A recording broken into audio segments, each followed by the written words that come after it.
दोस्तों, लूका रचित सुसमाचार 16 अध्याय का जब 9 को पढ़ते हैं, ये बाइबल का एक अध्याय है जिसमें स्वयं यीशु मसीह कह रहे हैं। यीशु ने कहा कि अधर्म के धन से अपने लिए मित्र बना लो ताकि वह जाता रहे तो वे तुम्हें अनंत निवास में ले ले। मेरे प्रिय प्रभु यीशु कह रहे हैं अधर्म का धन।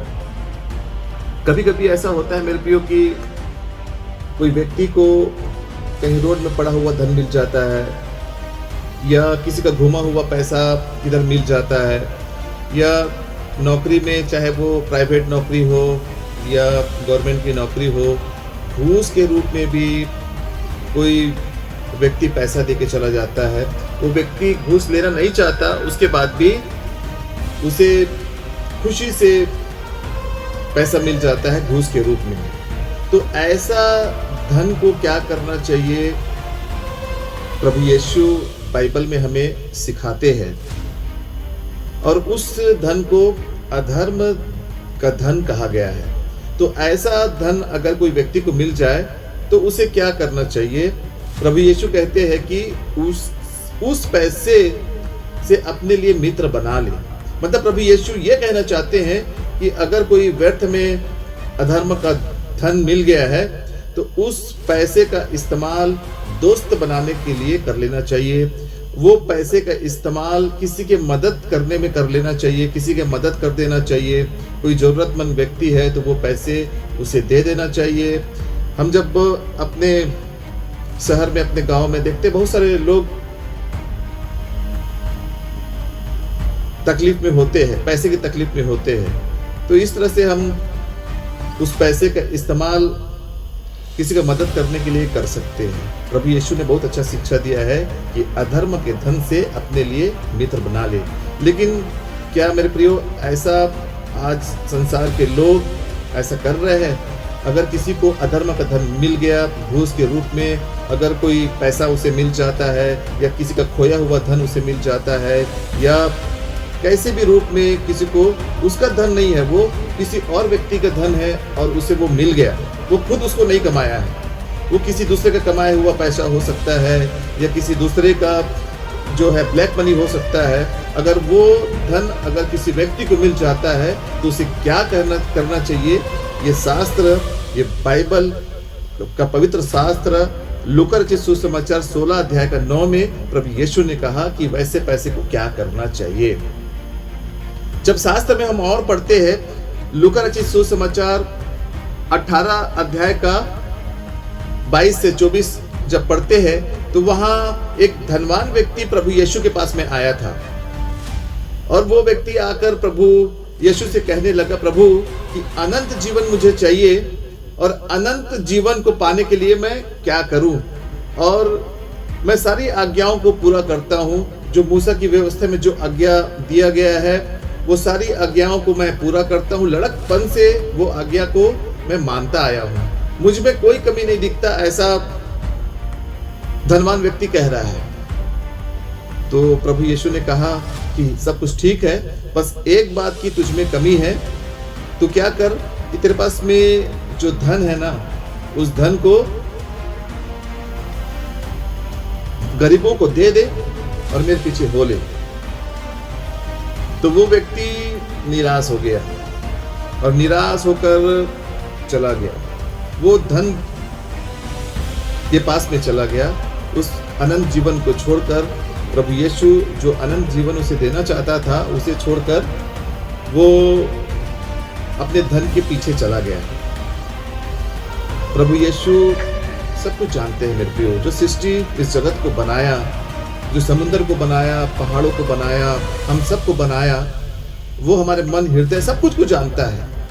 और उस धनवान व्यक्ति की कमी को प्रभु यीशु जानता था। उसमें क्या गलती है, वो क्या गलती करता है, उसे प्रभु यीशु जानता था। हो सकता है कि वो धनवान व्यक्ति जो धन कमाया था वो अनर्थ करके कमाया होगा, किसी से अनर्थ करके वो धन कमाया होगा। हो सकता है वो धन गलत हो, किसी से छीन के लिया हो, ऐसा भी हो सकता है। प्रभु जानते थे, इसलिए कहा कि जो तेरे पास में धन है उसे छोड़कर मेरे पीछे हो ले। लेकिन वो व्यक्ति जो है निराश हुआ और वापस चला गया, प्रभु यीशु के पीछे नहीं गया। आज भी प्रियो लोग जो है अधर्म का धन के पीछे जा रहे हैं। जैसे वो धनवान व्यक्ति अपना अधर्म का धन को छोड़ना नहीं चाहा और उसके पीछे चला गया। आज भी लोग अधर्म का धन के पीछे जा रहे हैं। अधर्म का धन अपने घर लेके आ रहे हैं। जो घूस में उसे पैसा मिला है वो पैसा अपने घर में लेके आ रहे हैं। जो किसी का खोया हुआ, कोई मजबूर व्यक्ति का घुमा हुआ धन, हो सकता है कि आप उसे वापस कर सकते हैं। जिसका खोया हुआ धन है उसे वो लौटा सकते हैं, ढूंढ कर उसका पैसा वापस कर सकते हैं। लेकिन वैसा करने के बजाय वो धन लोग जो है अपने घर लेके आ जाते हैं। मेरे प्रियो, जब हम बाइबल की एक पुस्तक है पहला तीमुथियुस 6 अध्याय का 9 से 10 को पढ़ते हैं तो वहां बाइबल का वचन क्या कहता है हम पढ़ेंगे।